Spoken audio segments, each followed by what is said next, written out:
Hey guys. Okay, I wanted to come do a quick ask me anything autism. I wish I could like keep a routine, like a time when I come in here and I answer questions. It would be so much better if I could do that because then anyone who wanted to ask me questions would just know to come at that time, right? But I just can't keep a routine. So I'm very sorry about that. But if you come on here before I leave, because I'm gonna go pick up Wellz. He's at social skills camp. If you're able to come up here before I leave and you have a question about autism, I'll be more than happy to answer you. But in the meantime, I have some frequently asked questions because people send me questions all the time, especially on Instagram, even on Facebook. They send questions all the time to my private inbox asking about Williams. Some of the questions I've done videos about, and I'm like, just watch our videos.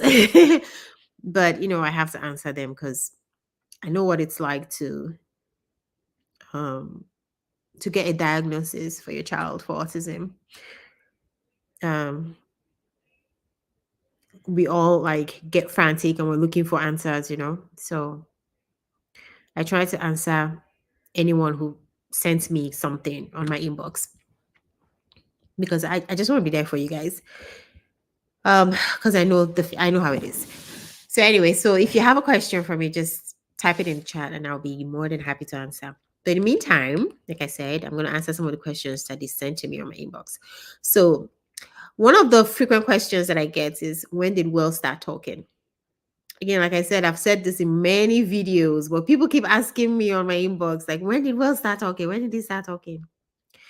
Okay, so Wells has always had speech, is what I'll say. He has always had speech, but it wasn't meaningful conversation. It wasn't meaningful speech. Like, he could read his ABCs and his 1, 2, 3s. But if you told him come or go, he did not understand what you were saying. So the example I like to give is, okay, so Wells started reading before he could talk, is what I like to say. And the example I like to give is when Wells would get his when his therapist would come around and they show them picture cards. Wells will, if you guys are wondering what I'm doing, I'm painting my nails as I'm talking to you. So when they show him picture cards, Wells will say what the word is. Like, most times it's animals. That's what they start with. So it's a cat, it's a cow, it's a dog, 3-letter words. And the therapist was very impressed because he would name all the animals on the picture cards. But then I told her that he didn't really know the animals, that he was just reading the names because the picture cards also had letters underneath it, right? And so she was shocked that he could read it, but he didn't really know the animals. So she started to cover the names on the cards. So she would show him a picture of, say, a cow and cover the name. So he wouldn't see COW. He would just see a picture of a cow, and Wells would not have an idea what that was. So that's why I say he started reading before he could talk. So so moving forward, all the picture cards that they used for him had no letters because they needed him to understand what the animal was or what was going on. If it was something like, oh, what is he doing? You don't want to have a picture card that has running on it because he would just read it running. But if it doesn't have running, then he doesn't know what the person is doing. He doesn't know that they're walking. He doesn't know that they're clapping. So that's something that you have to teach. We had to teach him. But if he had the letters, he would just read the letters. So That's with William. So he always had speech because he could read very early on, but he didn't understand what he was reading. So, but for meaningful conversation, I would say he was about 4 when words started to make sense to Williams. And in the beginning, it might feel like you would have to teach your child every single word. Like for Williams, um, if you taught him something like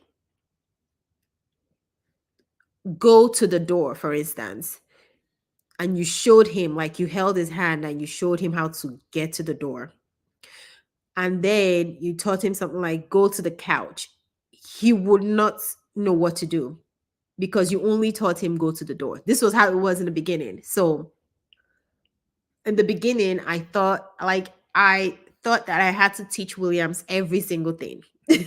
Like every single word, every single scenario, I have to teach it to him.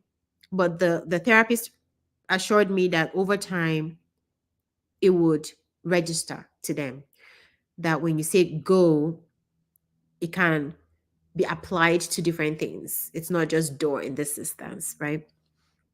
So that's just I'm saying that just to encourage someone who's going through the same thing at this time. Okay. So when did William start talking? He always had speech, he could talk, but meaningful words, I will say from 4. Meaningful words, not conversations. Meaningful words from 4. And then conversations, I will say maybe from 6. Um, but to be honest, the main thing is just to continue to teach your child, because sometimes you're teaching your autistic child the words, the phrases, and it looks like they are not really grasping it, but they are, right? Because like William's best friend from school didn't speak until 6, but he's so much better than Wellz. Like he comprehends better than Williams. So I would say just keep teaching. Um, of course, signs to know that your child will eventually become verbal is them trying, like them scripting. If they're scripting a lot or singing, blabbing, all those signs will tell you that eventually your child will speak. They're just not ready yet. So just keep teaching and eventually it will happen.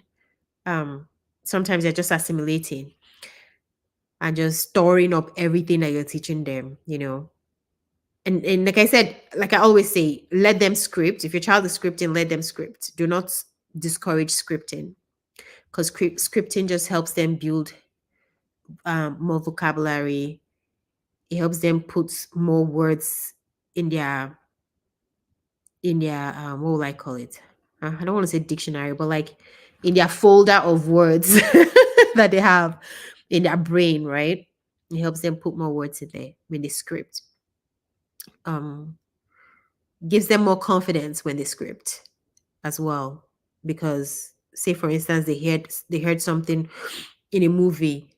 How are you? Fine, thank you. And your child keeps going, how are you? Fine, thank you. How are you? Fine, thank you. You know, he's building the confidence to say fine, thank you. If anyone ever says to him, how are you? That's just how it works. So let them script, it's fine. Okay, another question that I get frequently, and again, if you guys have any questions for me, please leave it in the chat and I'm very happy to answer. Another question that I get frequently is how much therapy does Williams get? So when Williams used to get therapy, he got 3 hours every single day, every single weekday. And he started getting therapy from when he was 3. And he just ended ABA therapy, which is the one-on-one therapy. He just ended that one this January. So he was almost 10 and a half or 10 and a half. He was 10 and a half when he ended that one. So let's say he got therapy for like 7.5 years. And it was 3 hours every weekday. So that's a lot of therapy. So when people see him now, they say, oh, he's doing so well. Yeah, that's a lot of therapy, a lot of work. And he is doing so well. I'm very happy about that. But he still gets social skills. He still goes for social skills. Like right now, he's at camp. where they're teaching them social skills. So he still does that. Okay.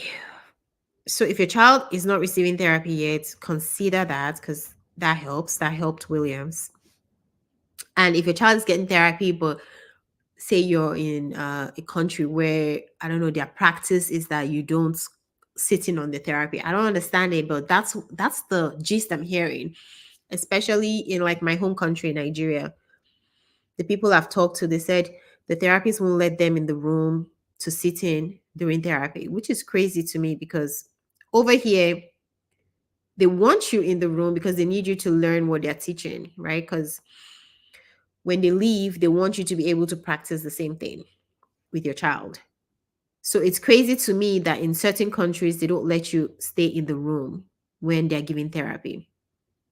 And I think that's not a good way to give therapy, to be honest, because the parents have to be there to learn. And I can understand maybe the argument of, oh, if the parent is there, the child will not listen. So let the parent sit in for a few minutes and then they can leave. So the parent sees what you're doing. And so the parent can implement what you're doing when you're gone, because the parent spends more time with the child than the therapist, right? So that's that for therapy. Another question that we get, that I get a lot, is how much, what medication does Williams use? So for Williams, we did not have to use any medication. I haven't used any medication on Williams. But autistic kids are different. So depending on your child, you would have to speak with your pediatrician to know if your child needs medication. But I would say before you do medication, try therapy. Because we all know every medication has side effects, right? So I'll say try therapy. And then if therapy is not enough, then you can consider one medication to add on to it. But we didn't have to use any medication. We just got a lot of therapy. A lot of therapy. And then No, yeah, it's 12:30. I know we have to go. Well, anyway, so like I said, if I was doing this like on a regular and at a certain time, I know then people might be able to come in and ask questions. But You have I can't five keep. more minutes, okay? I have 5 more minutes. Says Mommy Zita. This one is my mommy sometimes. So, but I can't keep a regular schedule. I mean, I'll think I'll figure it out. But right now, I don't know. So we have to go pick up Williams. Thank you for anyone who joined in. And if you have questions, um, leave it in the comments, and I might just make a video answering your question. Okay. All right. Thank you guys. And if you like this, like it. If you haven't subscribed, subscribe. Thank you. All the good stuff. Bye. See you next time. Somebody just liked it because I said it. You're awesome. All right, bye guys. We're gonna go pick Williams up.